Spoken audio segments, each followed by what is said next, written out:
Sebelum kami memulakan wawancara, eloklah kami memperkenalkan diri kami masing-masing.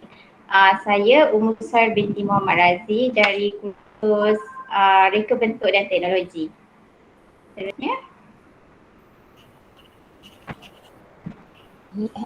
Hello, selamat pagi Dr. Siva. Nama saya Izzatul Husna binti Ahmad Sahal. Boleh dipanggil saya Husna. Saya dari UPSI, kos Reka Bentuk dan Teknologi, semester 5.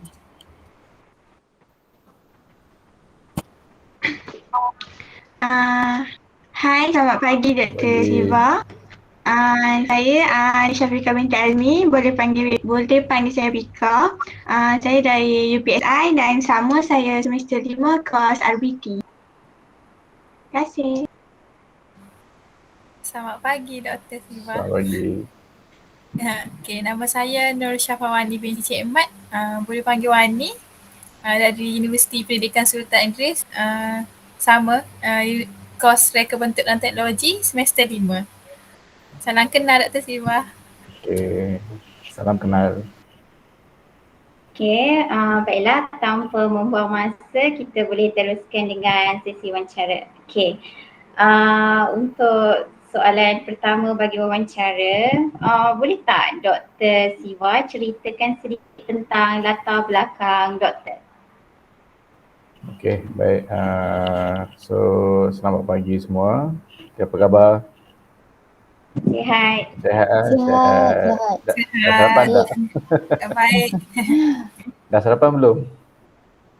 Belum lagi doktor. Yalah, sebab tu saya cadang nak buat pukul 9 tapi saya ada urusan dekat college, so saya pun kena awalkan lah sebab saya ada audit dekat college, so saya kena pergi juga. Tak apalah, kita cuba selesaikan seperti yang telah saya bincang dengan umum. Okey, kalau ikut soalan pertama, soalannya lebih nak tanya berkaitan dengan latar belakang kan. Okey, kalau ikut latar belakang, saya dalam pengajaran ni dah selama 17 tahun. Ini tahun ke-17. Asalnya mula di Sekolah Menengah Teknik Slim Beaver. Asalnya namanya adalah Sekolah Menengah Teknik Slim Beaver. Seterusnya dia telah ubah jadi Sekolah Menengah Vocational Slim Beaver. Terusannya pada tahun 2013, Sekolah Menengah Vocational Slim Beaver telah naik taraf dan telah menjadi sebagai College Vocational Slim Beaver. So kalau ikut pengalaman mengajar ni, asalnya saya dalam bidang pengajian kedokteran awam, dan saya juga pernah mengajar lukisan kejuruteraan. Seterusnya selepas jadi sekolah dari sekolah teknik, dia menjadi sekolah vocational. Saya mengajar bahan binaan dan teknologi binaan. Okey. Seterusnya apabila telah jadi college vocational, okey, dia ada banyak kursus yang saya pernah mengajar. Di antara kursus yang saya pernah mengajar adalah hukum kejuruteraan, lepas tu sistem kualiti dalam bangunan, seterusnya hukum kuantiti. Biasa kita panggil quantity surveying, dan saya juga pernah mengajar subjek building material. Okay, itu adalah antara kursus-kursus yang saya pernah mengajar di College Vocational. Dan untuk semasa juga saya adalah ketua jabatan untuk Jabatan Teknologi Awam di College Vocational Slim Beaver. Okay, itu adalah sedikit latar belakang saya. dan pengalaman saya mengajar. Okey, ada apa-apa lagi nak tanya? Okey, terima kasih doktor. Boleh tak doktor kongsikan apa yang membuatkan doktor nak jadi seorang guru, terutama dalam bidang TVET ni lah. Okey baik ya. Okey, dia kalau untuk persoalan ni saya kalau cakap terus ni sangat subjektif. Okey, asalnya saya bukannya bidang pendidikan. Asalnya saya bidang kejuruteraan, pure engineering. Okey, saya pernah bekerja sebagai jurutera. Seterusnya tiba-tiba tergerak hati apa kata cuba jadi seorang cikgu. So masa tu ada iklan berkaitan dengan pengambilan untuk tenaga pengajar. Masa tu iklan daripada KPM lah, Kementerian Pendidikan Malaysia, dan saya pun cuba dan saya ditawarkan untuk mengikuti kursus KPLI. Dulu kita panggil KPLI. Kursus perguruan lepasan ijazah. Saya ikuti kursus tersebut untuk setahun dan saya rasa ada pembaharuan dan perbezaan daripada kerja sebelum ni sebagai jurutera dan jadi pendidik kan. So rasa okeylah, mungkin sesuai dengan jiwa kita kan. So saya pun mula okeylah, kita apa salahnya kita jadi seorang cikgu kan. So saya pun lepas habis kursus terus ditawarkan di Sekolah Menengah Teknik Slim River. So dari situlah saya mula mengorak langkah dalam bidang perguruan dan cuba sebaik mungkin untuk membantu pelajar. Itu kalau tanya latar belakang, itulah latar belakang saya. Tak banyak. Okey. Ada lagi berkaitan latar belakang? Atau ada soalan lain ke? Okey, setakat ni tu saja doktor. Saya akan pastikan orang lain lah untuk soalan yang seterusnya. Terima kasih. Okey, sama-sama. Okey, doktor, saya nak ajukan soalan lah. Okey, boleh tak doktor kongsikan ciri kepribadian yang perlu ada dekat seseorang guru yang berjaya? Okey, terima kasih. Nur Syafiqah kan? Ya. Okey, Nur Syafiqah, nak panggil Fiqah kan? Okey, kalau nak tanya tentang kepribadian nak jadi guru yang berjaya ni, dia satu persoalan yang sangat subjektif lah saya rasa, sebab dia kepribadian ni sangat besar, saya rasa dia punya elemen dia. Okey, kalau ikut pandangan saya, nak jadi guru yang berjaya ni, yang paling penting saya rasa perlu jadi atau perlu tunjukkan satu role model yang baik. Maksudnya kita perlu tunjukkan satu teladan ataupun kita perlu tunjukkan satu kepribadian diri kita sendiri, maksudnya personality kita. Kalau kat sini, kalau saya beri contoh kan, so contoh yang paling mudah. Hari ni saya janji kita nak buat interview pukul 8. Pukul 8 kan. Sebagai seorang guru atau pendidik, kalau pukul 8 tu, sebelum pukul 8 kita cuba dah masuk dah. Kita ada satu, orang kata apa, kita boleh tunjukkan satu teladan, maksudnya kita menepati masa. So apabila orang lain tengok pun, ataupun apabila orang buat judgement terhadap diri kita, maksudnya menepati masa, menepati kata. So ini akan jadi satu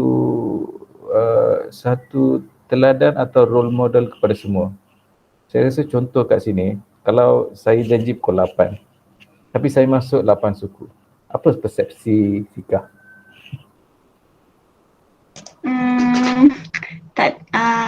Doktor seorang yang tak tepat masa. So mungkin secara mungkin own judgement kata apalah, janji macam ni tapi tak ikut kan. So mungkin dah wujud persepsi sebegitu. So kita kalau ikutkan, kita sepatut dengan siapa-siapa pun. Maksud di sini teladan ni bukan kepada rakan sekerja ke dengan pengurusan, tak. Teladan kepada student kita, walaupun student tu prasekolah ke, darjah 1 ke, darjah 2 ke, contoh kan, darjah 2 ke, sekolah menengah tingkatan 1 ke, atau college vocation, siapa-siapa student pun, kita kena tunjukkan satu teladan, role model. Kalau kita pun tak tunjuk, student dia dah tengok dah, cikgu pun macam ni, cikgu pun sama je. So benda-benda ni yang kita kena elakkan. So kalau boleh, bukan kalau boleh lah, sepatutnya, sewajarnya, sewajibnya kita perlu jadi role model, okay, ataupun kita kena tunjuk satu teladan yang baik. Kecuali lah, kita mesti ada satu kecuali kan, permasalahan kita kan, kecuali permasalahan tidak dapat dielakkan. Itu boleh bincang balik. Contoh emergency kan, contoh kita nak mengajar, tiba-tiba kita kena siapkan kerja lain, ad hoc, kerja yang penting lah. Okay, so kita boleh minta excuse, kita minta kebenaran. So mesti ada dia punya, orang kata apa, tertibnya. Okay, so kalau saya akan tekankan, nak berjaya mula-mula sekali, kita kena ada satu role model atau teladan yang baik. Baik, itu yang pertama lah. Kalau tengok yang seterusnya, saya berpendapat kita ni mesti seorang yang boleh dipercayai. Cikgu ni mesti boleh dipercayai. Sebab kita apabila menghadapi student, mula-mula kita sembang dengan student, apabila kita berhadapan dengan student, apa yang kita deliver atau apa yang kita ajar mesti betul, tepat dan sentiasa relevan. Sebab student akan percaya kita. Kita cakap A, dia mesti ikut A. Kalau kita cakap B, dia akan ikut kata B. So sebab tu kita ni mesti boleh dipercayai.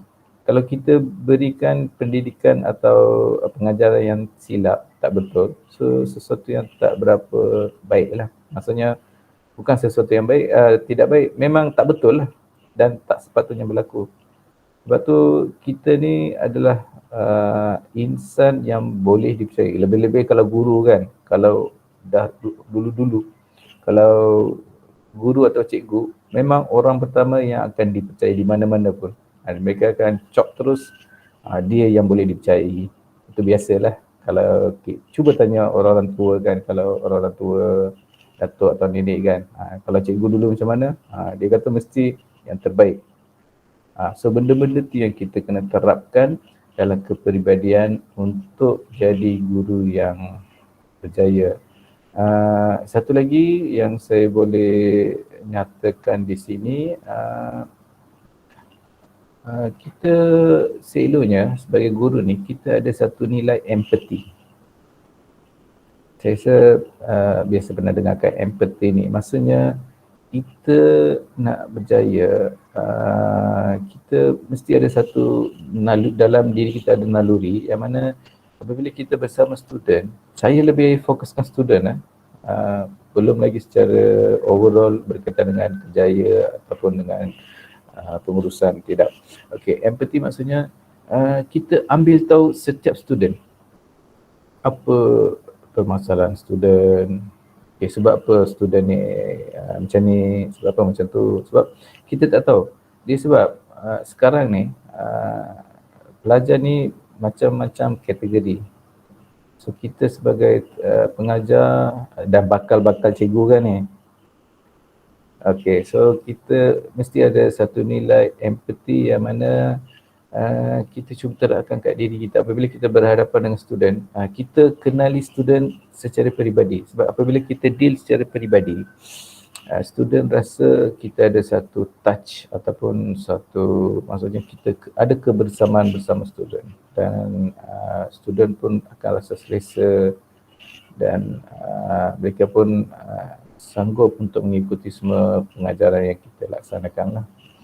Okey, saya rasa ni secara basic lah kepribadian yang kita kena ada. Ni saya fokuskan pada student. Tapi kepribadian ni untuk berjaya pun kita bukan fokuskan bersama student juga, mesti bersama rakan sekerja. Kita kena jaga diri kita. Lepas tu dengan pengurusan. So itu adalah elemen-elemen yang kita perlu terapkan, yang mana apabila kita bersama rakan sekerja ataupun pengurusan, seeloknya yang paling basic kita ikut seperti yang telah dinyatakan atau diarahkan, sebab semuanya dilaksanakan mengikut arahan dan perkeliling yang telah ditetapkan. So itu yang paling basic lah, kita akur kepada semua arahan-arahan semasa. Saya cukup untuk persoalan kepribadian nak cari guru berjaya, ataupun ada apa-apa lagi? Okey, kalau tadi kepribadian untuk seorang cikgu yang berjaya kan. Okey, sekarang ni boleh tak doktor kongsikan untuk kepribadian yang perlu ada dalam diri seseorang tu sebelum dia masuk dalam bidang perguruan, sebelum dia jadi cikgu macam tu? Okey, baik. Okey, sebelum nak jadi cikgu kan. Okey, paling mudah bersedia untuk sebarang kemungkinan. Okey, masalah yang biasa berlaku.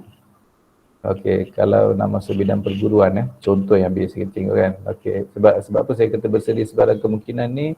Sebab kita tak tahu kita akan diposting di mana. Lepas tu kita akan bekerja di dalam bahagian mana. So kita memang tak tahu sebelum masuk bidang perguruan. Contohnya kita diarahkan untuk masuk bekerja kan.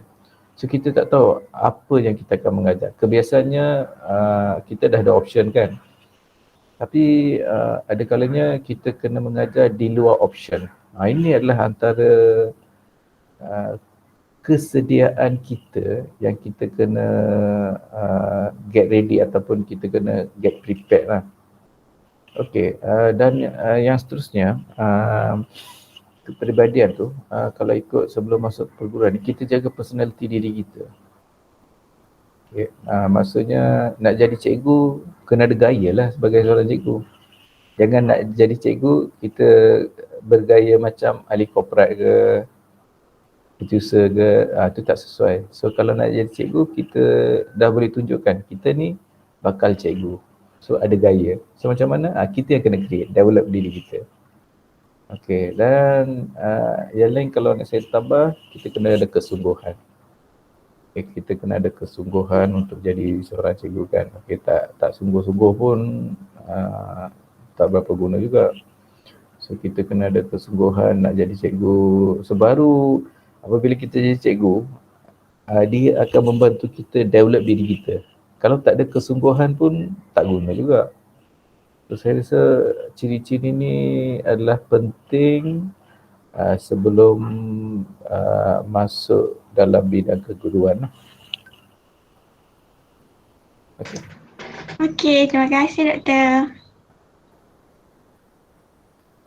Sama-sama.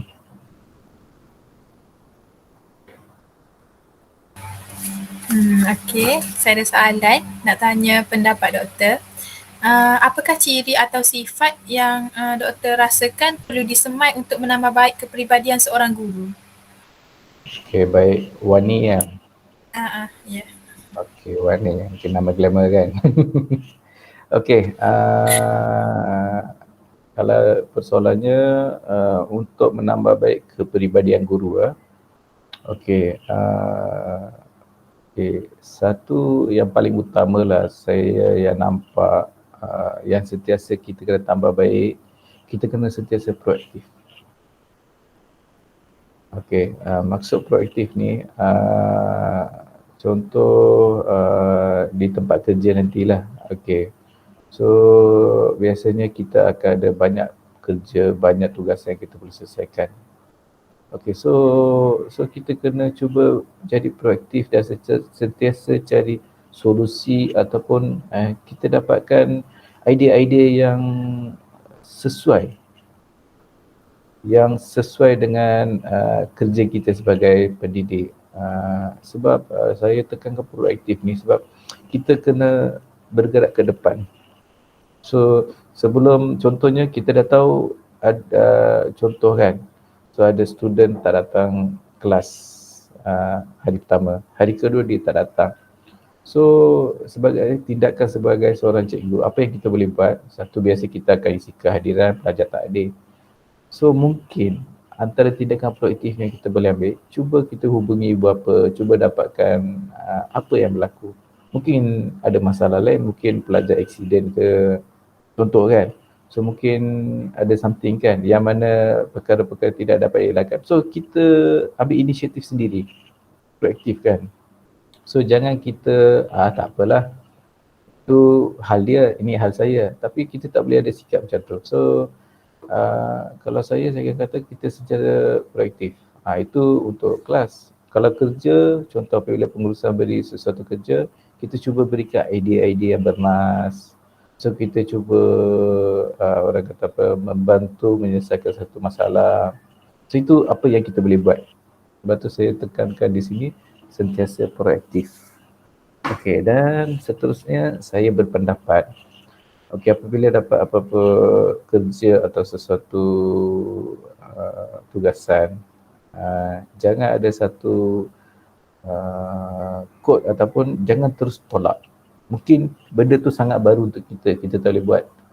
Tapi apabila orang cuba berikan kepada kita, jangan terus tolak. Cuba dapatkan tugasan tersebut, cuba mendalami. Kalau tak tahu, tanya. So elakkan terus menolak sesuatu kerja secara terus. Okay, so kalau saya akan beri nasihat, jangan tolak kerja. Dapatkan dulu, tak tahu bertanya. Okey, sebab semua kerja yang kita buat biasanya satu kerja-kerja kadang-kadang kerja yang baru, task yang baru kita kena selesaikan. So jangan tolak. Okey, seterusnya satu lagi yang saya rasa agak penting dalam menambah baik kepribadian guru ni, kesanggupan menimba ilmu. Kita ni sebagai pendidik, kita kena sentiasa up to date dan sentiasa kemaskini ilmu-ilmu yang terkini, maksudnya up to date. Sebab tu kita kena sentiasa ada kesanggupan untuk menimba ilmu. Contoh sekarang, contohlah yang contoh yang paling basic saya boleh beri, sekarang semua buat degree kan, yang lepas tu akan diposting. Lepas posting tu boleh sambung master, boleh buat secara part time ataupun sambung HLP, mohon kan. So ada dia punya syarat-syarat dia kan. So kita kena sanggup, maksudnya kita mengorak ilmu, maksudnya kita menambah ilmu. Itu antara pandangan saya lah. Okey, lepas tu untuk menambah kepribadian ni, saya rasa cuba meneroka pembaruan.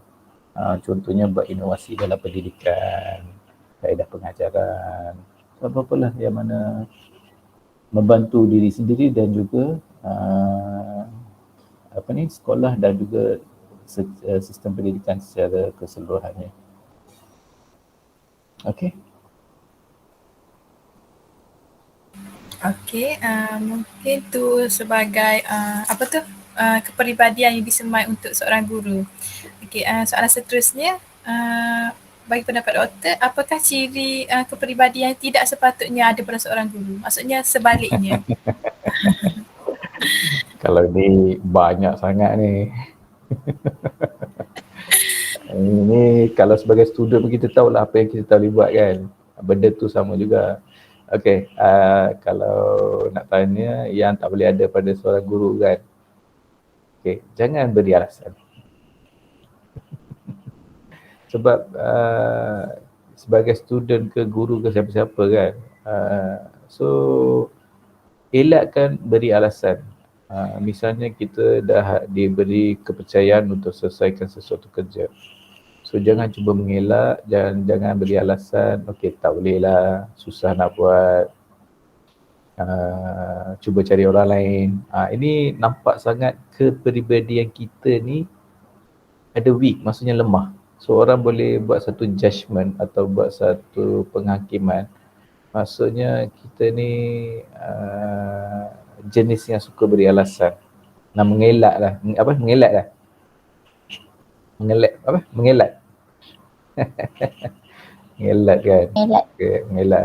Okay. Macam student saya dulu pun, kita tahu kelas biasa start pukul 8. Contoh kan. Kelas pukul 8. So masuk kelas 8 suku, 8.30, umur dah senyum dah tu. Lepas tu pukul 9. So hari pertama beri alasan. Okay. Esok beri alasan lain pula. Lusa alasan lain. Tengok muka yang sama. So macam mana? Kalau kita kan, bukan kita lah, saya pernah menghadapi. So kalau kita dah tahu dia siapa, tapi dia beranggapan apa alasan yang dia beri tu kita boleh terima dan dia ingat kita tak tahu. Sebenarnya benda-benda ni sepatut jangan diterapkan dalam kepribadian diri kalau dah jadi seorang cikgu atau guru. Sebab orang boleh labelkan dia, yang ni macam ni. So tak sesuai lah. Kalau tak tahu, bertanya. So maksudnya kita boleh kerja bersama dengan kawan, kita boleh bantu kan. Okay, so cuba elakkan beri alasan.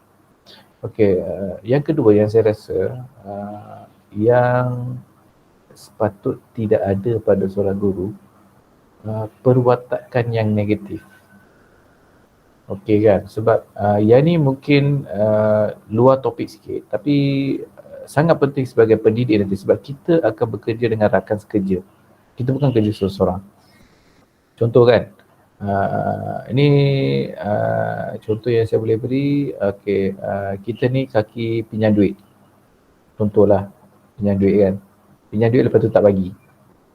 So dengan rakan sekerja, contoh kan, kita pinjam duit hari pertama. Lepas tu esok pinjam dengan orang lain, lusa pinjam dengan orang lain. Contohlah.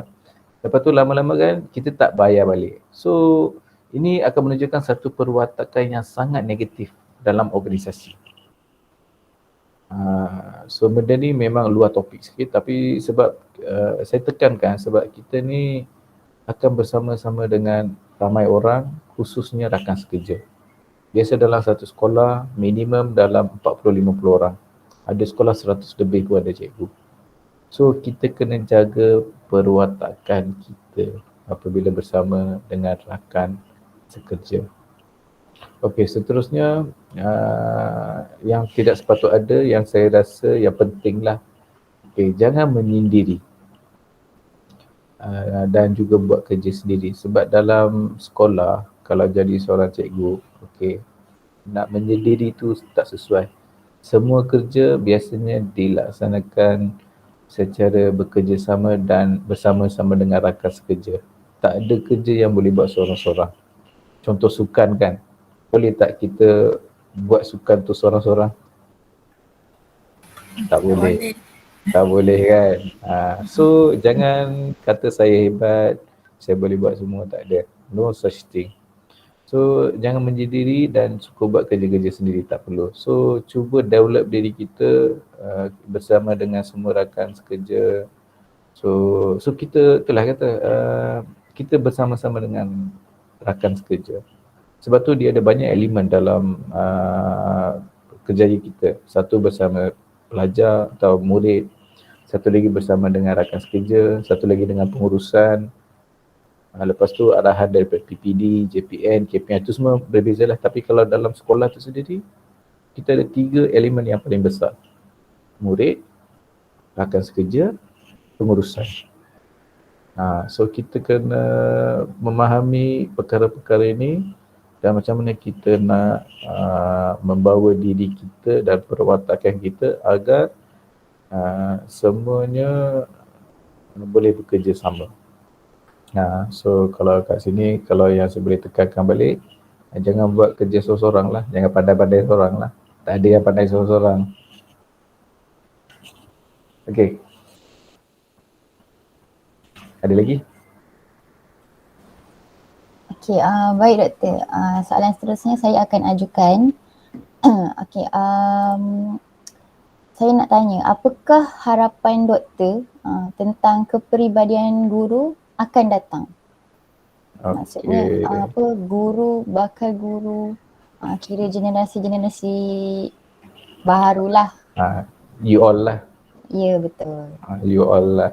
Okey. Okey, Husna. Ya, saya. Okey, Husna. Okey, baik. Okey, harapan terhadap kepribadian guru akan datang. Okey, masa akan datang you all ni semester 5 kan? Semester 5, semester berapa sem? 6 sem di universiti? 8. Oh, 8 semester. Okey. Okey, kalau tanya yang akan datang kan, yang paling basic yang saya boleh tekankan, kena ada tanggungjawab. Kebertanggungjawaban. Mesti tanggungjawab terhadap diri sendiri, dengan kerja, dengan persekitaran, dengan rakan kerja, dengan semua. Kita kena ada satu nilai tanggungjawab. Tak ada tanggungjawab, cakap apa pun kerja tak guna. So, kita kena ada tanggungjawab, maksudnya kita bertanggungjawab kepada semua. Tanggungjawab paling utama sekali terhadap pelajar kita ataupun murid. Itu tanggungjawab paling basic. Okey, contohlah. Okey, kelas start pukul 8. So pukul 8, kalau boleh sebelum pukul 8 kita dah terpacak dah. Kita dah prepare semua dah. Lepas tu sebelum masuk kelas tu kita dah siapkan RP kita, RPH kita semua kan. Itu tanggungjawab kita. Walaupun kita nampak benda tu paling basic, tapi itu adalah tanggungjawab utama. So kalau saya rasa saya akan tekankan tanggungjawab. Okey, yang kedua, kita ada satu elemen, kita boleh sesuaikan diri kita dengan apa-apa keadaan. Maksudnya kita cuba sesuaikan diri, maksudnya sebab kerja ni, apabila kita sebagai guru, kita akan berhadapan dengan pelbagai situasi, macam-macam keadaan, kita pun tak tahu apa yang boleh berlaku. So kita boleh sesuaikan diri kita. Misalnya dalam kita tengah mengajar, budak terluka. So masa tu kita kena jadi sebagai macam seorang nurse lah, untuk kita kena buat orang kata on the spot punya treatment untuk student kan. So kita sesuaikan, maksudnya kita boleh ubah sesuai diri kita daripada guru nak jadi seorang perawat. So benda-benda ni kita tak tahu. So macam-macam boleh berlaku. Sebab tu kita cuba sesuaikan diri kita dengan apa-apa keadaan dan apa-apa situasi. Okey. Seterusnya yang saya boleh sarankan di sini, kreativiti lah.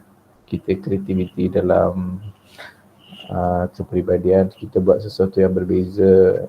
So biasanya buat sesuatu yang lain daripada lain, yang mana dia membantu kita, student kita, organisasi kita. Okey.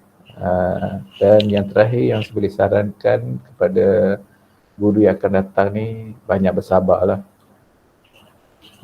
Kesabaran tu kena penting lah, sebab macam kami pun sekarang dari kelas face to face, sekarang kami pun kena melaksanakan kelas online.